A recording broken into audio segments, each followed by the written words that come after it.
Welcome everyone. 12th standard subject accountancy unit 2 part 10 topic balance sheet. In our previous video we had discussed about income and expenditures account. அதிலே இருப்புநிலை குறிப்பு எப்படி போடுறது அப்படிங்கறத பத்தியும் நம்ம போன வீடியோஸ்ல நம்ம பிரீஃபா பார்த்தோம். And now we are going to discuss about balance sheet. See here students, balance sheet is a statement showing the financial position of an organization. So ஒரு அமைப்பினுடைய நிதிநிலை அறிக்கையை வந்து வெளிப்படுத்தக்கூடிய ஒரு அறிக்கை தான் எது அப்படின்னு சொல்லி பார்த்தோம்னா இந்த பேலன்ஸ் ஷீட். ஸோ ஒரு நிறுவனத்தினுடைய ஃபினான்ஷியல் பொசிஷனை ஷோ பண்ணி காட்டுறதுக்கு அல்லது எக்ஸ்பிரஸ் பண்ணி காட்டுறதுக்கு தான் எது யூஸ்ஃபுல்லாக இருக்குன்னா இந்த பேலன்ஸ் ஷீட் அப்படிங்கிற ஒரு விஷயம் யூஸ்ஃபுல்லாக இருக்குது. The preparation of balance sheet of a not for profit organisation is more or less similar to that of a trading concern. So இந்த ஒவ்வொரு வியாபார நிறுவனத்திலையும் தயாரிக்கக்கூடிய அந்த பேலன்ஸ் ஷீட் மாதிரியே தான் இங்கே இந்த நாட் ஃபார் ப்ராஃபிட் ஆர்கனைசேஷன், அதாவது லாப நோக்கமற்ற அமைப்புகள் அதில் ஃபாலோ பண்ணக்கூடிய அந்த பேலன்ஸ் ஷீட்டில் என்ன பண்ணுவாங்கன்னா இந்த ட்ரேடிங் கன்சர்ன்ஸில் ஃபாலோ பண்ணக்கூடிய அதே பேலன்ஸ் ஷீட் மாதிரி தான் என்ன பண்ணுவாங்க இங்கேயும் ஃபாலோ பண்ணுறாங்க. And assets and liabilities as on the last date of the accounting period are taken to the balance sheet. என்ன பண்ணுறாங்கன்னா ஸோ அதே மாதிரி பார்த்தீங்கன்னா அந்த அசெட்ஸ் அண்ட் லயபிலிட்டிஸ் அந்த கணக்கானில் இருக்கக்கூடிய அந்த இறுதியில் எவ்வளோ அசெட்ஸ் அண்ட் லயபிலிட்டிஸ் வந்து நமக்கு இருக்குது அப்படிங்கிறத தான் நம்ம என்ன பண்ணுறோம் அந்த லாஸ்ட் டேட்டில் நான் அக்கௌண்டிங் அந்த கரண்ட் அக்கௌண்டிங் பீரியடில் என்ன பண்ணுவாங்க அந்த லாஸ்ட் டேட்டில் தான் அந்த அசெட்ஸ் எவ்வளோ இருக்குது லயபிலிட்டிஸ் எவ்வளோ இருக்குது அப்படிங்கிற இருப்பை வந்து என்ன பண்ணுவாங்க கொண்டுட்டு வருவாங்க. Taken to the balance sheet liabilities are taken on the left side. என்ன பண்ணுறாங்க ஸோ ஒவ்வொரு liabilitiesையும் நம்ம என்ன பண்ணுறோம்னு சொல்லி பார்த்தோம்னா பொறுப்புகள் எல்லாத்தையுமே நம்ம லெஃப்ட் சைடில் நம்ம என்ட்ரு பண்ணுறோம். அதே மாதிரி அசெட்ஸ் எல்லாத்தையுமே நம்ம எந்த சைடு வந்து என்ட்ரு பண்ணுறோம் அப்படின்னு சொல்லி பார்த்தீங்கன்னா ரைட் சைடில். ஸோ அசெட்ஸ் எல்லாமே அதாவது சொத்துக்கள் எல்லாமே ரைட் சைட்லேயும் பொறுப்புகள் எல்லாமே லெஃப்ட் சைட்லேயும் நம்ம என்ன பண்ணுறோம் என்டர் பண்ணுறோம். ஓகே, எங்கே இந்த பேலன்ஸ் ஷீட்டில். ஸோ நெக்ஸ்ட் பார்த்தீங்கன்னா important points in the preparation of balance sheet of a not for profit organization. அதாவது முக்கியமான பாயிண்ட்ஸ் வந்து கொடுத்துருக்குறாங்க. எதுக்காக அப்படின்னு சொல்லி பார்த்தோன்னா இந்த பேலன்ஸ் ஷீட் ப்ரிப்பரேஷன் பண்ணுறதுக்கு, அதுவும் இந்த லாப நோக்கமற்ற அமைப்புகளில் அதாவது நாட் ஃபார் ப்ராஃபிட் ஆர்கனைசேஷன் அப்படிங்கிற ஒரு நிறுவனங்களில் எப்படி வந்து பேலன்ஸ் ஷீட் வந்து ப்ரிப்பரேஷன் பண்ணுறாங்க. ஸோ அந்த ப்ரிப்பரேஷன் பண்ணுறதுக்கு எந்த மாதிரியான இம்பார்ட்டன்ட் பாயிண்ட்ஸ் வந்து ஃபாலோ பண்ணணும் நம்ம அப்படிங்கிறதெல்லாம் நம்ம என்ன பண்ணியிருக்கோம் இதில் கொடுத்துருக்குறாங்க. ஸோ அதில் என்னென்னங்கிறதெல்லாம் ஒன் பை ஒன் பார்க்கலாம். So capital fund also called as general fund என்ன பண்ணுறாங்க ஸோ இந்த கேபிட்டல் ஃபண்டை அதாவது அந்த கேபிட்டல் ஃபண்ட் அப்படிங்கிற ஒரு விஷயத்தை எப்படி கால் பண்ணுறாங்க அப்படின்னு சொல்லி பார்த்தோன்னா ஜென்ரல் ஃபண்ட் அதாவது பொது நிதி அப்படிங்கிற மாதிரி கால் பண்ணுறாங்க. அதே மாதிரி இன்னொரு நேம் இருக்குது அக்குமுலேட்டட் ஃபண்ட் குவிந்த நிதி அப்படின்னு சொல்கிறாங்க. ஸோ இந்த கேபிட்டல் ஃபண்டுக்கு ரெண்டு அதர் நேம்ஸ் இருக்குது, general fund and accumulated funds. So இது எப்படியும் கால் பண்ணலாம் அப்படிங்கிறது சொல்லுவாங்க. இது ஒன் வேர்டில் கேட்கறதுக்கு வாய்ப்புகள் இருக்குது. ஸோ கேபிட்டல் ஃபண்ட் வந்து எப்படி வந்து கால் பண்ணுறாங்க அதர் நேம்ஸ் வந்து கேட்கலாம் அப்படின்னு சொல்லி கேட்கலாம். Fund is taken to the liability side. So இது எல்லாமே எந்த சைடில் வரணும் அப்படின்னு சொல்லி பார்த்தோன்னா அந்த கேபிட்டல் ஃபண்ட் அப்படிங்கிற ஒரு விஷயம் லயபிலிட்டி சைட்ஸில் தான் என்னாகும் வரணும்.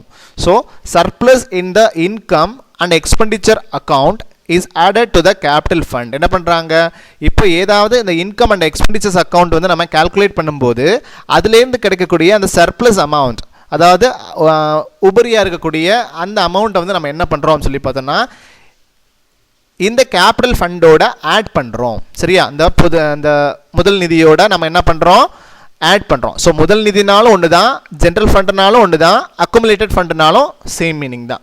ஸோ இப்போ இந்த மூணு நேம் இருக்குது. ஸோ மூணு நேம் எது கேட்டாலுமே என்னது நம்ம கேபிட்டல் ஃபண்டை நம்ம கன்சிடர் பண்ணிக்கோங்க.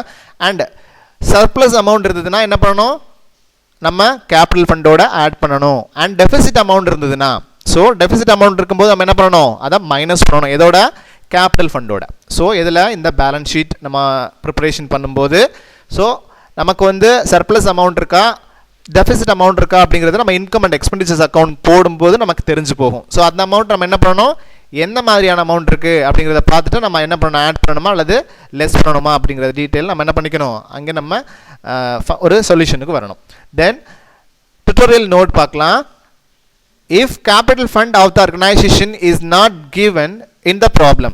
என்ன பண்ணுறாங்க, ஒருவேளை நம்ம கொடுத்துருக்கக்கூடிய அந்த கணக்குகளில் கேபிட்டல் ஃபண்ட் அப்படிங்கிற ஒரு விஷயத்தை நமக்கு வந்து என்ன பண்ணல, நமக்கு கொடுக்கவே இல்லை அப்படின்னு சொன்னால், இப்போ நம்ம ஒரு ப்ராப்ளம் போட போகிறோம், அதில் கேபிட்டல் ஃபண்டு அப்படிங்கிற ஒரு விஷயத்தை வந்து கொடுக்கல, டிரான்சாக்ஷன் கொடுக்கல அப்படின்னு சொன்னால் நம்ம என்ன பண்ணணும், த opening balance sheet should be prepared. என்ன பண்ணணும், இந்த ஓப்பனிங் பேலன்ஸ் ஷீட் அப்படிங்கிற ஒரு விஷயத்தை, அதாவது தொடக்க இருப்பு நிலை குறிப்பு அப்படிங்கிற ஒரு விஷயத்தை நம்ம என்ன பண்ணி ஆகணும், ப்ரிப்பேர் பண்ணி ஆகணும். ஸோ அசைன் த ஓப்பனிங் கேபிட்டல் ஃபண்ட். எதற்காக, இந்த ஓப்பனிங் கேபிட்டல் ஃபண்ட் அப்படிங்கிற விஷயத்தை நம்ம அசைன் பண்ணுறதுக்காக. ஸோ கேபிட்டல் ஃபண்ட் அப்படிங்கிற ஒரு விஷயத்தை நமக்கு கணக்கில் கொடுக்கல அப்படின்னு சொன்னால் தான் நம்ம என்ன பண்ணணும், இந்த ஓப்பனிங் பேலன்ஸ் ஷீட் வந்து ப்ரிப்பேர் பண்ணணும் அப்படிங்கிறது தெரிஞ்சுக்கோங்க. The difference between the total of assets and the total of liabilities as at the beginning of the year is the opening capital fund. என்ன பண்ணுறாங்க, ஸோ எப்படி வந்து இந்த ஓப்பனிங் கேபிட்டல் ஃபண்டில்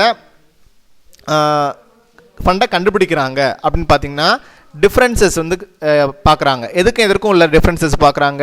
த total of assets and total of the liabilities, இது ரெண்டுக்கு இருக்கக்கூடிய வித்தியாசத்தை வச்சு தான் என்ன பண்ணுறாங்க, இந்த ஓப்பனிங் கேபிட்டல் ஃபண்டை வந்து ப்ரிப்பேர் பண்ணுறாங்க. ஸோ அதே மாதிரி opening capital fund is equal to assets at the beginning minus liabilities at the beginning. So தொடக்கத்தில் எவ்வளோ அசெட்ஸ் இருந்தது அண்ட் தொடக்கத்தில் எவ்வளோ பொறுப்புகள் இருந்தது, ஸோ இது ரெண்டையும் மைனஸ் பண்ணும்போது நமக்கு என்ன கிடச்சிடும், ஓப்பனிங் கேபிட்டல் ஃபண்ட் நமக்கு கிடச்சிடும். சரியா, ஸோ இதுதான் வந்து நமக்கு ஒரு ஃபார்முலா பேசிஸில் நம்ம கொடுத்துருக்குறாங்க. அண்ட் illustration 16 பாருங்கள். Compute capital fund of Karur social club as on 31/3/2018. So particulars கொடுத்துருக்குறாங்க. on 31/3/2018 rupees. ஃபர்னிச்சர் 50,000 கொடுத்துருக்குறாங்க, பில்டிங்ஸ் 40,000 கொடுத்துருக்குறாங்க, அண்ட் சப்ஸ்கிரிப்ஷன் அவுட்ஸ்டாண்டிங் சந்தா கொடுப்பட வேண்டியது அப்படின்னு சொல்லிட்டு ஃபார் 2017 to 18 10,000 கொடுத்துருக்குறாங்க. அதே மாதிரி subscription received in advance for 2018 to 19 5,000. சரியா, so loan borrow 10,000, investments 20,000, cash on hand 4,000, cash at bank 6,000. So இந்த பர்டிகுலர்ஸ் தான் என்ன பண்ணியிருக்கிறாங்க, நமக்கு கொடுத்துருக்குறாங்க. ஸோ இதை வச்சு நம்ம என்ன பண்ணணும், கேபிட்டல் ஃபண்ட் வந்து நம்ம எவ்வளோ அப்படிங்கிறத நம்ம ஃபைண்ட் அவுட் பண்ணணும். ஸோ இது எப்போ வந்து இந்த மாதிரியான சம் கேட்குறாங்கன்னா, கேபிட்டல் ஃபண்டு வந்து உங்களுக்கு சம்மில் கொடுக்கல அப்படின்னு சொல்லும்போது நம்ம கேபிட்டல் ஃபண்டை வந்து நம்ம கண்டுபிடிக்கணும். அதுக்கு என்ன பண்ணணும், இந்த மாதிரியான ஓப்பனிங் பேலன்ஸ் ஷீட் வந்து நம்ம என்ன பண்ணிடணும், ஃபைண்ட் அவுட் பண்ணால் நமக்கு அதில் கேபிட்டல் ஃபண்டு எவ்வளோ அப்படிங்கிறது நமக்கு தெரிஞ்சு போகும். ஸோ சொல்யூஷன் பாருங்கள். Balance sheet as on 31st March 2018. So அதில் liabilities, assets, அதில் பார்த்தீங்கன்னா liability சைட்ஸில் என்னென்ன மாதிரியான விஷயங்கள்லாம் வரும், அசட் சைடில் என்னென்ன மாதிரி எண்ணங்கள்லாம் வரும் அப்படிங்கிறது முன்கூட்டியே நமக்கு தெரியும். ஸோ நமக்கு நிறைய ப்ரொஃபார்மெல்லாம் நம்ம படிச்சிருப்போம். ஸோ அதில் என்னென்ன விஷயங்கள்லாம் வரும் அப்படின்னு சொல்லி பார்த்தீங்கன்னா, liabilitiesல லோன் பாரோடு இருந்ததுன்னா, ஸோ லோன் பாரோட் மீன்ஸ் என்ன சொல்லுவோம், ஸோ கடன் வாங்கியது அப்படிங்கிறபோது அது எந்த சைடு வரும், ஸோ கடன் வாங்கியிருக்கோம் அதுக்கு எப்படி இருந்தாலும் கொடுக்கணும் இல்லையா, ஸோ இப்போ அது லயபிலிட்டி சைடு வரணும். அதே மாதிரி subscription received in advance, so subscription received in advance என்னது, சந்தா முன்கூட்டி பெற்றது. ஸோ சந்தா முன்கூட்டியே பெற்றிருக்கோம் அப்படிங்கிறபோது நமக்கு என்னது, ஒரு விதமான லயபிலிட்டிஸ் தான். ஸோ இப்போ அசெட்ஸ்லாம் எவ்வளோ கொடுத்துருக்காங்க, என்னென்ன கொடுத்துருக்காங்க பாருங்கள். பில்டிங்ஸ், ஸோ பில்டிங்ஸ் வந்து என்னது, நமக்கு ஒரு விதமான சொத்து. அதே மாதிரி furniture, investments, subscription outstanding, cash at bank, cash in hand, இது எல்லாமே நமக்கு அசெட்ஸை நம்ம கன்சிடர் பண்ணுறோம். ஸோ இதனுடைய டோட்டல் மொத்தமாக நமக்கு எவ்வளோ கிடைக்குதுன்னா 1,30,000 கிடைக்குது. எந்த பக்கம் அதிகப்படியான அமௌண்ட் இருக்குங்கிறத பார்க்குறோம். ஸோ நமக்கு அசெட் சைடில் தான் அதிகப்படியான அமௌண்ட் இருக்குது, அது அப்படியே என்ன பண்ணுறோம், ஆப்போசிட் சைடில் நம்ம பிளேஸ் பண்ணுறோம். ஸோ இந்த பிளேஸ் பண்ணக்கூடிய அந்த 1,30,000ல் எவ்வளோ அமௌண்ட் வந்து நமக்கு லைபிலிட்டிஸில் இருக்குது பாருங்கள், 10,000 + 5,000 மொத்தம் 15,000 இருக்குது. ஸோ இதோட 1,30,000 நம்ம மைனஸ் பண்ணும்போது நமக்கு என்ன கிடைக்கும்னா 1,15,000 கிடைக்கும். இதுதான் நமக்கு என்னன்னு பார்த்தோம்னா கேபிட்டல் ஃபண்ட், அதாவது பேலன்சிங் ஃபிகர். ஸோ நமக்கு ஃபைண்ட் அவுட் பண்ண வேண்டிய அமௌண்ட் இது தான் இல்லையா.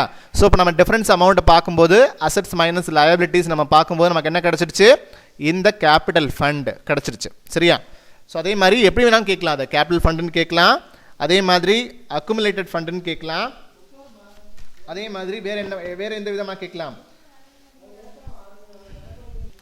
அண்ட் ஜென்ரல் ஃபண்டுன்னு கேட்கலாம். தென் அடுத்து பார்த்தீங்கன்னா while preparing the balance sheet as at the end of the accounting year.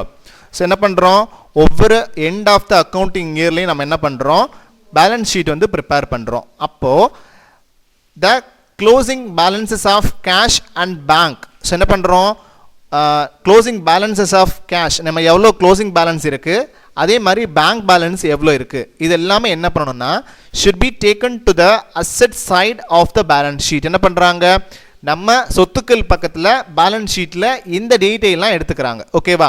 So இதெல்லாம் கொண்டுட்டு வரணும். எதாவது க்ளோசிங் பேலன்ஸ் ஆஃப் கேஷும் க்ளோசிங் பேலன்சஸ் ஆஃப் பேங்க்கு அந்த டீட்டெயில் எல்லாத்தையுமே டிரான்சாக்ஷனில் எதில் எடுத்துகிட்டு வரணும், should be taken to the asset side of the balance sheet ன்னு சொல்கிறாங்க. if there is bank overdraft, bank overdraft means என்ன சொல்லுவோம், வங்கி மேல்வரை பற்று அப்படின்னு சொல்லுவோம் இல்லையா. ஸோ இந்த மாதிரியான விஷயங்கள்லாம் எந்த சைடில் வரணும் சார். ஸோ வங்கி மேல்வரை பற்று என்ன மாதிரியான ஒரு இனம் அப்படின்னு சொல்லி பார்த்தோன்னா liabilities. ஸோ அது ஒரு பொறுப்பு சம்மந்தப்பட்ட ஒரு விஷயம் இல்லையா. ஸோ பேங்க்லேருந்து நம்ம பணம் வாங்கியிருக்கோம். ஸோ அந்த வாங்கியிருக்க பணத்தை நம்ம என்ன பண்ணணும், கடனாக பெற்றுருக்கோம். அதான் என்னது ஓவர் டிராஃப்ட்னு அர்த்தம். ஸோ அந்த கடனாக பெற்ற அமௌண்ட்டை என்ன பண்ணுறோம், திருப்பி செலுத்தி தானே ஆகணும். ஸோ அப்போ நமக்கு ஒரு என்னது, ஒரு liability. So that should be taken to the liability side of the balance sheet. என்ன சொல்கிறாங்க, ஸோ liability சைடு இந்த பேங்க் ஓவர் டிராஃப்ட் வரணும் அப்படிங்கிறத என்ன பண்ணுறாங்க சொல்கிறாங்க எங்கே, இந்த பேலன்ஸ் ஷீட்டில். தென் அடுத்து பார்த்தீங்கன்னா assets appearing in the previous year's balance sheet. So previous year balance ஷீட்ஸில் அசட்ஸ் என்னென்ன மாதிரியான அசட்ஸ்லாம் அப்பியர் ஆகிருக்கு வந்திருக்கு அப்படிங்கிறதெல்லாம் பார்த்துக்கணும். அதே மாதிரி that is in the opening balance sheet should be taken on the asset side of the current year balance sheet. So என்ன பண்ணுறோம், அது மட்டும் இல்லாமல் இந்த ஓப்பனிங் பேலன்ஸ் ஷீட்டு நம்ம தயாரிக்கும் பொழுது ஏதாவது கேபிட்டல் ஃபண்ட் வந்து நம்ம வந்து ஃபைண்ட் அவுட் பண்ண வேண்டிய விஷயம் இருந்ததுன்னா பேலன்ஸ் ஷீட் வந்து நம்ம ஓப்பனிங் பேலன்ஸ் ஷீட் நம்ம தயார் பண்ணுவோம். அப்போ அது எந்த இயரினுடைய அசெட்ஸ் டீட்டெயில்ஸை நம்ம கொண்டுட்டு வருவோம், ப்ரீவியஸ் இயர்னுடைய அசெட்ஸ் டீட்டெயிலை தான் நம்ம என்ன பண்ணுவோம், கொண்டுட்டு வருவோம் இல்லையா. ஸோ அப்படி கொண்டுட்டு வரும்போது அதில் ஏதாவது சேஞ்சஸ் இருந்ததுன்னா அதே மாதிரி current year balance sheet and adjustments must be made for any change taking place during the year. So அந்த இயரில் ஏதாவது அசெட்ஸில் லயபிலிட்டிஸில் ஏதாவது சேஞ்சஸ் இருந்ததுன்னா, ஏதாவது எவ்வளோ அசெட்ஸ் வந்து நம்ம சேல்ஸ் பண்ணியிருக்கோம் அல்லது பை பண்ணியிருக்கிறோம், எக்ஸ்ட்ரா பை பண்ணியிருந்தோம்னா, அல்லது ஏதாவது ஆல்ரெடி இருக்கக்கூடிய அந்த அசெட்ஸை சேல் பண்ணியிருந்தோம்னா, இந்த மாதிரி இருக்கும்போது ஏதாவது சேஞ்சஸ் இருக்கும்போது அப்போ நம்ம என்ன பண்ணுவோம், சம் அட்ஜஸ்ட்மெண்ட்ஸை கொண்டுட்டு வருவோம், சரிக்கட்டு பதிவுகளை நம்ம செய்வோம் இல்லையா. ஸோ அப்படி செஞ்சு நம்ம முன்னாடியே நம்ம 11th ஸ்டாண்டர்டில் நம்ம பார்த்துருப்போம், பேலன்ஸ் ஷீட்டில் நம்ம ஏதாவது என்ன பண்ணியிருப்பாங்க, ஏதாவது நமக்கு அட்ஜஸ்ட்மெண்ட் என்ட்ரிஸ் கொடுத்துருப்பாங்க. ஸோ அந்த என்ட்ரிஸுக்கு நம்ம என்ன பண்ணுவோம், இங்கே பேலன்ஸ் ஷீட்டில் நம்ம அட்ஜஸ்ட்மெண்ட் பண்ணி காட்டுவோம். ஸோ அதே மாதிரி தான் இங்கேயும் ஒயில் டேக்கிங் சர்ச் assets additional assets purchase should be added. So இப்போ ஒருவேளை இந்த அசெட்ஸ் வந்து நம்ம இந்த ஓப்பனிங் பேலன்ஸ் ஷீட்டில் நம்ம கொண்டுட்டு வரும்போது அடிஷ்னல் அசெட்ஸ் ஏதாவது பர்ச்சேஸ் பண்ணியிருந்தோம்னா, அடிஷ்னலாக ஏதாவது சொத்துக்களை நம்ம பர்ச்சேஸ் பண்ணியிருந்தோம் அப்படின்னு சொன்னால் ஷுட் பி ஆடட். என்ன பண்ணணும், ஆட் பண்ணணும் எங்கே, இந்த அசெட்ஸில். ஸோ அசெட் சைடில் okay. And asset sold B subtracted. So என்ன பண்ணணும், இந்த மாதிரி அசெட்ஸ் ஏதாவது நம்ம சேல் பண்ணோம் அப்படின்னு சொன்னால் அதை மைனஸ் பண்ணி காட்டணும். ஸோ அதே மாதிரி depreciation on such assets should also be adjusted. அதே மாதிரி இதில் ஏதாவது தேய்மானம் இருக்கிற மாதிரி, அந்த சொத்துக்கள் மீதான தேய்மானம் இருந்ததுன்னா, அந்த அசெட்ஸில் ஏதாவது டெப்ரிசியேஷன் ஏற்பட்டிருந்தது, அந்த மாதிரியான ஏதாவது டிரான்சாக்ஷன் இருந்ததுன்னு அப்படின்னா அதையும் நம்ம என்ன பண்ணணும், அட்ஜஸ்ட்மெண்ட் பண்ணி காட்டணும் எங்கே, பேலன்ஸ் ஷீட்டில். ஓகே.